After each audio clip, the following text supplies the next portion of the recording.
This is the green line, I think, huh? It's right here? Yeah. What are your feelings about the Palestinians living just beyond the wall in Tulkarm? What do I think? Yeah, what do you think about them?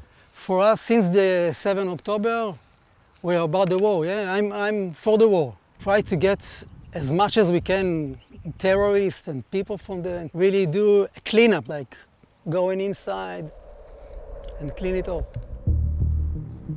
Reporting in the Middle East for over 20 years, I've seen the conflict between Israelis and Palestinians deepen, shift, and return to the same painful questions again and again. At one point, there was hope for a resolution based on the Green Line, drawn in 1949 to separate Israel from the West Bank and Gaza. It was seen as the boundaries of a possible two-state solution. But today, amid Israel's devastating war in Gaza and the occupation of the West Bank, that vision feels more distant than ever. تخيل ما أصعب هذا التحدي وهذا الوجع. أنت المسافة بينك وبين بيتك قريبة جدا ولا تتمكن من دخوله بسبب وجود آليات الاحتلال داخل المخيم ومحاصرة المخيم. The Green Line still exists on maps, but on the ground it's been blurred, physically, politically, and in ways that continue to inflame the conflict. We must win every war. If we lost one time, it's over. In this series, I'm traveling along the Green Line, meeting Palestinians and Israelis living just kilometers apart, but shaped by vastly different realities, to discover whether peace is still possible and what future they envision. השיטה היא להרוג את הפוליטיקאים, ואז אנחנו מקבלים את השקט. כל עוד זה לא יהיה, אין סיכוי. In this episode, I'm traveling north in the occupied West Bank to a Palestinian city that's under siege by Israeli forces.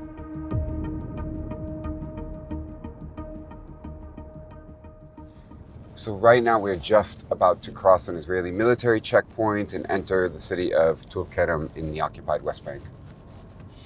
Shalom guys, how are you? This is filming because... Huh? No, it's not filming, נכון? Okay, no filming, don't worry.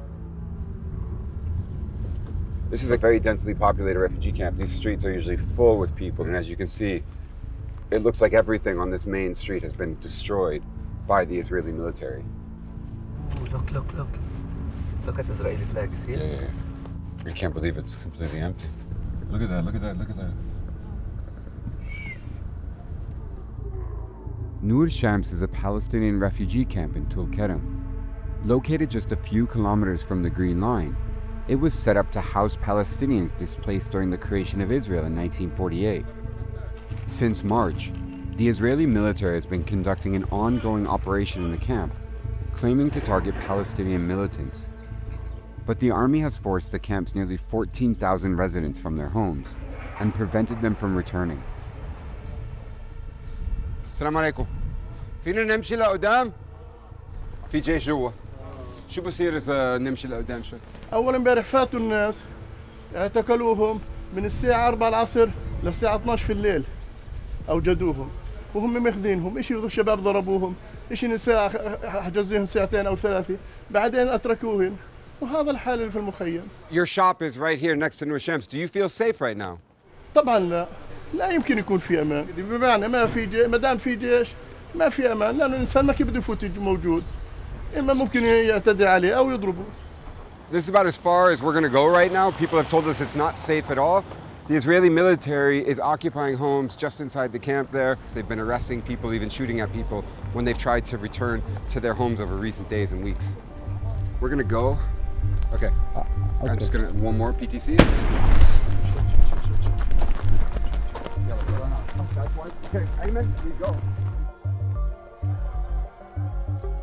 Not far from the camp, local activists are working to provide aid and shelter for those who have been displaced. Leading the efforts is Nihaya Al-Jundi. بدك حليب صح؟ شوف لي هذا السلاسم عندكم. تعال حبيبي.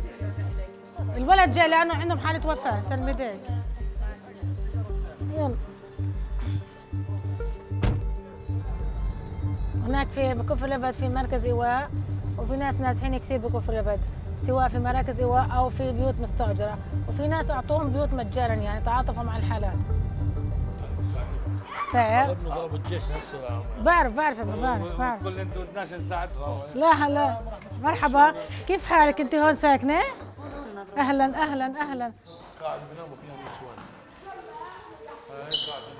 اليوم احنا في هذا المركز، هاي القاعة بتحتوي على 16 أسرة وعدم خصوصية. الحمام واحد مشترك لكل الموجودين هون. القاعة هون فيها ما فيها تكييف، فيها هواي أو هوايتين، واحنا مقبلين على صيف. For Nihaya and many others here, what's unfolding in North Shams is a continuation of a long history of displacement, in many cases from towns and villages just kilometers beyond the Green Line. How does it feel to see the camp from this perspective, knowing that you can't go back to your house down there? أكبر شعور، أسوأ شعور في العالم إنك أنت تطل على بيتك ولن تتمكن من الوصول إليه، لن تعرف ماذا يحصل داخل بيتك. هناك أنا بنظر أنا هون للبيوت في وجع وحسرة وقهر وألم غص في قلبي، وجع لا يوصف، وجع لا يوصف. We've been in places like Nur Shams and Tulkarm refugee camps and seen the presence of armed fighters there in the past. Explain to me who these armed fighters are and how they're perceived by the communities there. هدول الشباب داخل المخيم، هدول عانوا في محطات حياتهم سواء هم أو أهليهم، إما بيكون له شهيد أو جريح أو أبوه مسجون أو هو انسجن. كمان في هناك شباب انحرموا من التعليم، انحرموا من الحياة الطبيعية الإنسانية المتعارف عليها لكل دول العالم. لذلك من حق كل هذا الجيل أن يدافع وأن يقاوم حتى يتمكن من الرجوع إلى وطنه. The Israeli military is saying that their existence, the fact that there are these armed fighters, is justification for the current and other military operations that's conducted here. What do you say to that? فهذا الشعب الإسرائيلي والشعب الصهيوني يدعي دائما ويعلق أن نحن السبب في كل الكوارث التي حصلت، لكن هم السبب، وجودهم الأصلي في أرضنا وفي هجرة الشعب الفلسطيني من 48 هم السبب في كل الحال الذي يحصل. So for you, what's the solution? How is this going to be resolved? لا يمكن أن يكون هناك تعايش معهم إلا في حل واحد: خروج الجيش الاحتلال الإسرائيلي من الضفة الغربية بشكل عام ورجوعهم إلى مناطقهم، وكذلك المستوطنين. هذا شعب غدار لا يمكن أن يأتمن على الشعب الفلسطيني كاملة. دائما بعلقوا أنه الشعب الفلسطيني ما بده يعيش في أمان. لا، مش هيك. إحنا نتمنى الأمان والسلام، لكن مش بطريقة الصهاينة. Before leaving Tulkarm, I drive along the wall that Israel constructed in the 2000s, saying it was meant to prevent Palestinian attacks inside the country.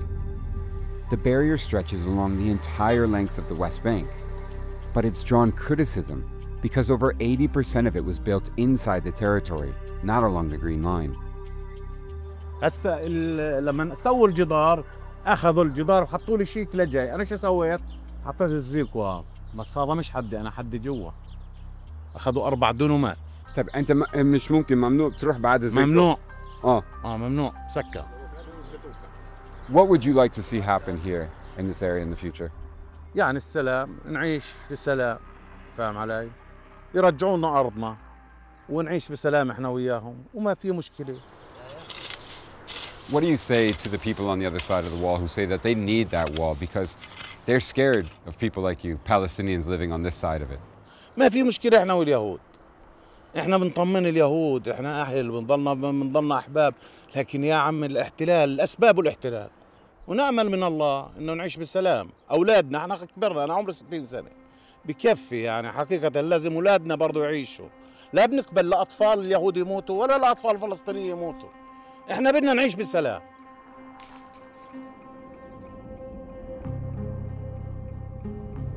We've just left Tulkarm and now we're driving only about a kilometer across the Green Line into Israel. Now, for the Palestinians we just met in Tulkarm, this journey would be impossible because they would be stopped by Israeli soldiers at the military checkpoint we're going to be soon approaching. For them, the Green Line represents a border that they cannot cross. But for Israelis, or in my case, a foreigner, it's as if there's no border at all. If you're worried about the camera, you can stop it. On the Israeli side of the Green Line, I'm driving to the town of Bat Hefer to try and find the spot exactly across the wall from Hassan, the Palestinian farmer. There I run into Ronan Porat, an Israeli event planner, while he's out walking his dogs. This is the Green Line, I think, right in front of Tulkarm, and they are all circled with this kind of boundary. Yeah. People that don't live here, that come to visit us, they say, wow, it's crazy to live like this because we are in the same position as the people from Gaza. So what happened there can be here exactly the same, because if they decided to come in, it's open. So in the refugee camps in Tulkarm, there's an ongoing military operation. And it's been compared to the war in Gaza in terms of what the Israeli military is trying to achieve. It's destroying a lot of homes. Yeah, we're trying to... Is that something that you support, the military operation going? Yeah, sure. I think we should go inside and find the terrorists, catch them, kill them, whatever there is, but we have to stop them. And there's been a lot of criticism of the Israeli military operation, as you know, internationally, in Gaza, also in the West Bank. Do you think any of that criticism is valid? I feel we are too kind. We are listening to what people say, we are listening to what all the countries say, but if we were concentrating on our things that we should do, we should have get inside and do it quickly. Quickly and strong. If you live next to a zoo and there is alligators and there is lions there, I won't let them go in. It's a big problem, but we have no other choice. Shalom. It's the dog walking spot, huh? This is the dog walking path. My name. Tell him everything. It's crazy, right? It's crazy where you guys are living. Yes, we're in prison. Yeah, we are in prison as much as they are. Yeah. We are here. So what is the solution for you? For the solution for me what's now, the solution? I think we should go and fight. Go on fighting till go what? On fighting. Till what? Till everyone... Till everyone. Till everyone what? Till everyone decide to go somewhere else, like Trump said, go somewhere else and rebuild your life. Let me just come up with a radical idea. What if all of the Israeli soldiers and the Israeli settlers living in the West Bank, just beyond the wall, if they left? They won't help you. Nothing, of course That wouldn't not. be a solution? Nothing, no. They come here to kill. It never ends with them in peace. Somehow they find something to fight for. But not everyone in the area shares the view about what's happening on the other side of the wall. Just down the road, I meet Tzvika Fanti, a winemaker in the village of Gan Yeshia. Matthew. Okay. This is a new vineyard, Chardonnay, and it's just starting, you see. It's organic, everything live, beautiful here, you see. Growing grapes runs in Tzvika's blood. His family produced wine in Romania for generations. But after the Second World War, his parents left for Israel, where they resumed the practice. From my perspective, it seems like it's quite peaceful work, because you look like you're enjoying it. Yeah, I enjoy very much, because it's like meditation for me. Nobody can bother me. Not the news, not the war, nothing. Also, my wife says that I love the grapes more than her. Is that true? Yes, because I'm here all the time. Should we go inside? Yes. Beautiful, beautiful, beautiful. This is the third generation from the Holocaust of Romania. This is your family? Yeah, this is my grandfather, my father, and my uncle Tzili. Wow, amazing. The history is quite incredible. I'm just looking at the map here on my phone, trying to get a sense of where we are in relation to Tulkarm, and it looks like we're just about 2, maybe 3 kilometers away, but it couldn't feel more different. I mean, it feels so peaceful here. It's very idyllic, the sound of the birds, while Tzvika's inside offering visitors wine tasting. While in Tulkarm, the army remains and is continuing to deny people like Nihaya the ability to return to their homes in places like Nur Shams refugee camp. You know, it seems like you have a really nice life here. Are you happy living here? I'm very happy. אני יכול להגיד לכם שהשיט שהולך מסביב לא מעניין אותי בכלל. אני לא מטריד את עצמי בבעיות שלא ניתנות לפתרון. You're so close to the West Bank. I mean, how does it affect you, or does it affect your lives here at all? בשנות ה-60, כל העובדים שהיו עובדים אצלנו במשק היו ערבים. אבא שלי היה בקשר ככה, כמעט קשר דם, עם הערבים שעבדו. והערבים שעבדו, הודו לו הרבה על זה. I guess I'm speaking more about the Arabs or the Palestinians that are living across the... Leave out the Palestinians. Why you talk about them? Because we're so close. No, we don't close to them. It's a border there. איפה שיש גבול והוא לא שלום, לא עוברים. יש מדינה אחרת שם, לא עוברים. גבול, אף אחד לא עובר, לא מפה ולא מפה. זה ככה צריך להיות. But you know, a lot of Israelis do go into the West Bank, Israeli settlers, Israeli military. גם את המתנחלים אני שונא, וגם את החיילים שנכנסים לשם אני שונא. כי החיילים הם בעצם אנשים שבאים מפקודת המדינה. הם לא הולכים לבד לשם. מי שמך? מי שמך להשתלט, להגיד, הוא יותר טוב ממני, הוא יותר רע ממני? מי אתה בכלל? אתה שופט? אתה נביא? כלום. פוליטיקה מסריחה. Zvika, what's the way forward then for you? I mean, is there any hope? כי המלחמות הן לא בין האזרחים, הן בין הפוליטיקאים. אין לי שום דבר נגד פלסטינאים. גם להם אין נגדי שום דבר.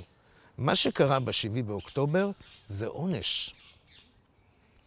זה עונש שאנחנו קיבלנו על היהירות, על הגזענות, על השחצנות, על כל הזבל הזה. המנהיגים הם אלה שגרמו לעוול הזה, לעם שלהם, גם שם וגם פה. וכל פוליטיקאי צריך לחטוף כטיפול אישי, כדור בראש. כל אחד מהפוליטיקאים, כדור בראש, והיית רואה איך נהיה שלום. In the third and final episode, I'll travel south along the Green Line to one of its most divisive points and visit a kibbutz stormed by Hamas militants on October 7th, and as close to Gaza as we're allowed to go. العالم يصحى ويقف معنا. ما بدنا حرب احنا، تعبنا.